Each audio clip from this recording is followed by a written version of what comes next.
আপনারা সবাই ভালো আছেন। আমার আরেকটা নতুন ব্লগে আপনাদের সবাইকে স্বাগত। আজকের ব্লগ শুরু করার আগে আপনাদের সবাইকে জানাই শুভ নববর্ষের প্রীতি ও আন্তরিক শুভেচ্ছা। তাহলে চলুন আজকের ব্লগটা স্টার্ট করি।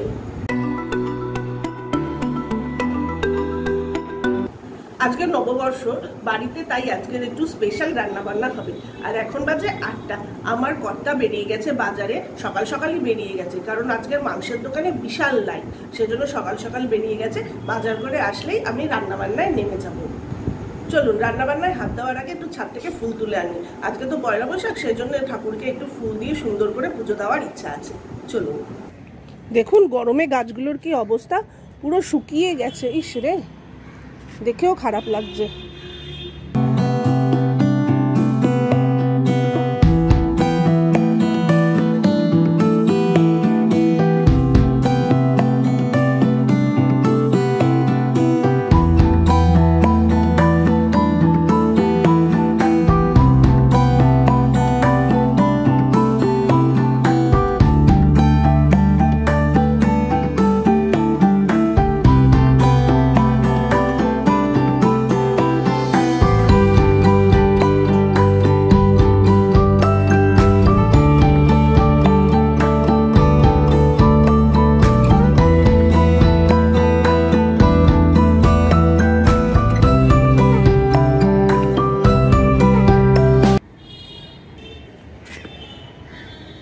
এই যে দেখুন গাছে কেমন লঙ্কা হয়েছে, লঙ্কাগুলো পেকে গেছে। পরের দিকে এসে লঙ্কাগুলো তুলে নিয়ে যাব।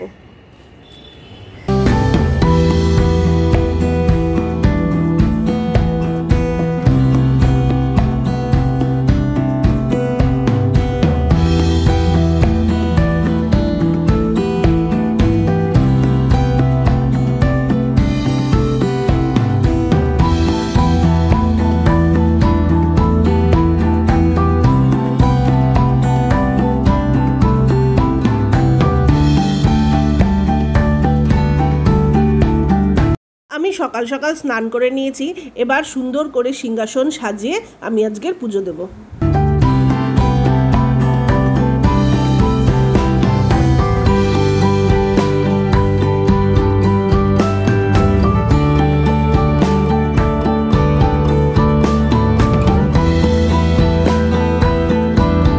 দেখুন গাছের ফুল দিয়ে সিংহাসন সাজিয়েছি, কি সুন্দর লাগছে না?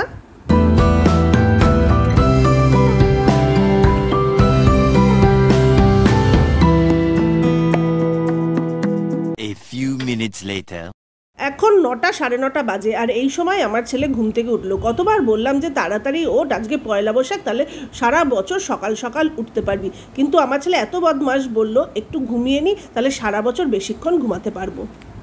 এদের সাথে না কথায় পারা যাবে না।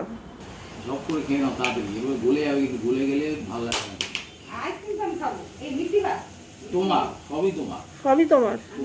আজকে কাজের দিদিদের একটু মিষ্টি আর আইসক্রিম খাই দিলাম, আর এখানে আমি মাংসের আলু ভেজে নিচ্ছি, আর আরেকটা দিকে চাটনিটা ফটাফট করে নিচ্ছি। আর এদিকে দেখুন আমার কর্তা মাটন আর চিকেন দুটোই এনেছে, যে আমি ধুয়ে রেখে দিয়েছি, দুটোই এখন রান্না করব। একটা প্রেশার কুকারে আমি ধোয়া মাটনগুলো নিয়ে নিলাম, তারপরে তার মধ্যে দিলাম কুচানো পেঁয়াজ। পরিমাণ মতো পেঁয়াজ দেওয়ার পরে তার মধ্যে দিলাম আমি 1.5 খানা টমেটো।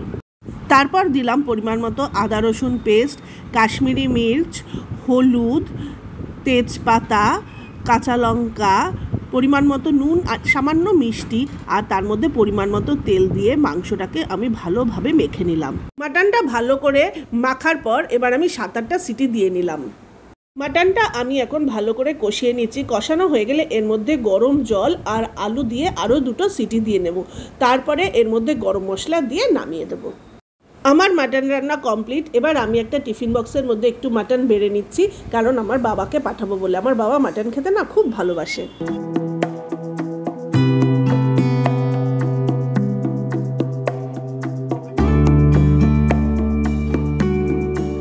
এবার আমি কড়াইতে যেই তেলে আলু ভেজেছি সেখানে জিরে, তেজপাতা, শুকনো লঙ্কা ফোড়ন দিয়ে চিকেনটা ওর মধ্যে দিয়ে দিলাম। তার মধ্যে দিলাম টমেটো, পরিমাণ মতো নুন, হলুদ, দিলাম কাশ্মীরি মির্চ পরিমাণ মতো, তার মধ্যে দিলাম কাঁচা লঙ্কা, পরিমাণ মতো পেঁয়াজ, পরিমাণ মতো আদা বাটা আর রসুন বাটা, তার মধ্যে পরিমাণ মতো তেল দিয়ে খুব ভালো করে মাংসটা মেখে বসিয়ে দিলাম।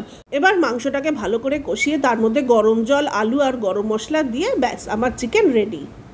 এবার পোলাওয়ের জন্য একটা হাঁড়িতে ঘি দিয়ে তার মধ্যে তেজপাতা ও গোটা গরম মশলা ফোড়ন দিলাম, তার মধ্যে কাজু কিশমিশ দিয়ে পরিমাণ মতো আদা বাটা দিয়ে ভালো করে নাড়িয়ে চাড়িয়ে তার মধ্যে চাল দিয়ে দিলাম। এই চালটা আমি ভালো করে ধুয়ে তার মধ্যে হলুদ, লঙ্কার গুঁড়ো, জিরে গুঁড়ো ভালো করে মাখিয়ে রেখেছিলাম।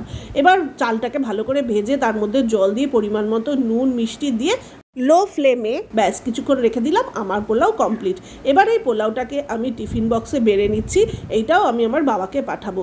আমার যেহেতু মা নেই, বাবা একা থাকে, তো সেই জন্য রান্নার লোকের হাতে রান্না খেতে হয়, তাই মাঝে মধ্যে যখন আমি ভালো মন্দ রান্না করি বাবাকে একটু পাঠিয়ে দিই। A few moments later. এবার আমাদের খেতে বসার পালা। বলেছিলাম না আজকে পয়লা বৈশাখ, সেজন্য স্পেশাল কিছু মেনু হবে, তাই পোলাও, চিকেন, মাটন, চাটনি আর তার সঙ্গে একটু মিষ্টি আর আইসক্রিমেরও ব্যবস্থা করেছি। আমার ছেলে আর আমার বর তো আজকে খুব খুশি।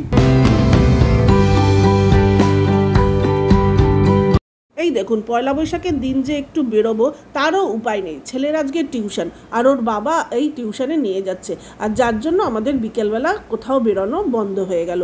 প্রত্যেক বছরই কোথাও না কোথাও যাই, কিন্তু এবছর আর হলো না, তাই ভাবছি সন্ধ্যাবেলা একটু বাবার কাছ থেকেই ঘুরে আসবো। আমি এখন বাবার বাড়ি যাচ্ছি, আর এই দেখুন সোনার দোকানগুলো কি সুন্দর সাজিয়েছে। অন্যান্য বারের তুলনায় এবার কিন্তু পয়লা বৈশাখে রাস্তায় ভিড়টা কম। কাল রাতে বাবার বাড়ি থেকে আস্তে আস্তে অনেক দেরি হয়ে গেছে, সেই জন্য কালকে রাতে আর ব্লগটা এন্ড করতে পারিনি, এসেই ঘুমিয়ে পড়েছি, তাই আজকের ব্লগটা এন্ড করছি। আশা করি আপনাদের এই ব্লগটা ভালো লেগেছে।